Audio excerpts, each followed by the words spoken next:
ఇంట్లో ఎవ్వరు లేరు, హాయిగా ఏసీ వేసుకొని పడుకోవచ్చు.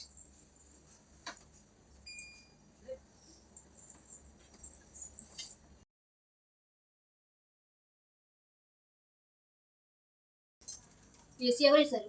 ఇది పడుకునేది వేణి, వేణి ఏంటి పడుకున్నావేంటి? ఎటు గంట టైంలో పనంతా అయిపోయింది అక్క, అందుకే ఏసీ వేసుకుని పడుకున్నా. ఇప్పుడు ఏసీ వేసుకోవడం అవసరమా? అవసరమా అంటే మరి నాకు ఉబ్బది ఉంది, ఏసీ వేసుకున్నా. వేసుకో. కరెంట్ బిల్ ఎంత వస్తుంది తెలుసా అసలు నీకు? కరెంట్ బిల్ ఎంత వస్తుంది? మన 4000 వచ్చింది. 4000 వస్తే ఏమైంది అక్క? ఏసీ వేసుకోకూడదా? కరెంట్ బిల్ అని పెద్ద విషయం కాదు. మరి ఇంకేంటి? పడుకోవద్దు. పడుకోవద్దంటే అదే మనక పడుకోవద్దా? పనంతా చూసి పడుకోవద్దా? కింద పడుకో, ఫ్యాన్ వేసుకో. మరి ఏసీ ఉంది ఎందుకు? ఏసీ ఉన్నది మగవాళ్ళ కోసం ఉంది. ఇంట్లో ఆడవాళ్ళు వేసుకోకూడదా? రూల్ ఉందా ఏమన్నా? రూలు.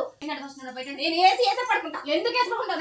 నాకు హక్కు ఉంది. ఏమకుంది? ఏమకుంది? చెంప చెంప